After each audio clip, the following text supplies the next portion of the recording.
નમસ્કાર દર્શક મિત્રો, બોટાદ દસ્તક ન્યૂઝમાં આપનું હાર્દિક સ્વાગત છે। હું છું પાયલ મકવાણા। આપ જોઈ રહ્યા છો બોટાદ દસ્તક ન્યૂઝ। હવે પછીના સમાચાર વિગતવાર।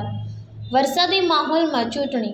અમદાવાદ અને બોટાદ જિલ્લાની 325થી વધુ ગ્રામ પંચાયતોમાં મતદાન। બુધવારે પરિણામ। સંવેદનશીલ ગામ અને બૂથમાં ચુસ્ત પોલીસ બંદોબસ્ત। અમદાવાદ અને બોટાદ જિલ્લાની ગ્રામ પંચાયતોમાં વરસાદી માહોલમાં ચૂંટણી માટેના મતદાનનો તખતો તૈયાર થઈ ગયો છે। આવતીકાલે રવિવારે સવારે 7 થી સાંજે 6 સુધી બંને જિલ્લા કુલ મળી 347 ગ્રામ પંચાયતોમાં સામાન્ય અને પેટા ચૂંટણી યોજાશે, જે માટે આજે સ્ટાફને મતપેટીઓ અને જરૂરી સામગ્રી સાથે કેન્દ્રો પર રવાના કરાયો હતો।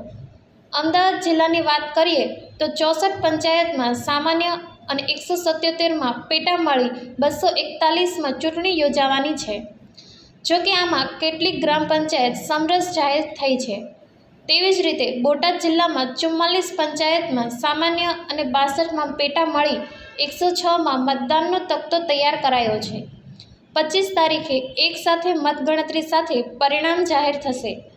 સાણંદ તાલુકામાં 5 ગ્રામ પંચાયતોમાં આજે ચૂંટણી યોજવામાં આવનાર છે, જેમાં મખિયાવ, નિધરાડ તેમજ મોટી દેવતી ગ્રામ પંચાયત સામાન્ય ચૂંટણી યોજાશે, જ્યારે પેટા ચૂંટણી ચાચરાવાડી, વાસણા અને માણકોલ ગ્રામ પંચાયતમાં પેટા ચૂંટણી યોજનાર છે। આ ચૂંટણીમાં સરપંચ પદના કુલ 19 ઉમેદવાર વચ્ચે જંગ છે, જ્યારે 2 ગ્રામ પંચાયતોમાં વોર્ડના 6 કુલમાં 3 ઉમેદવારો મેદાનમાં છે। શનિવારે ચૂંટણી ડિસ્પેચિંગની કામગીરી હાથ ધરાઈ હતી। સૌજન્ય દિવ્ય ભાસ્કર, બોટાદ દસ્તક ન્યૂઝ, પાયલ મકવાણા, બોટાદ।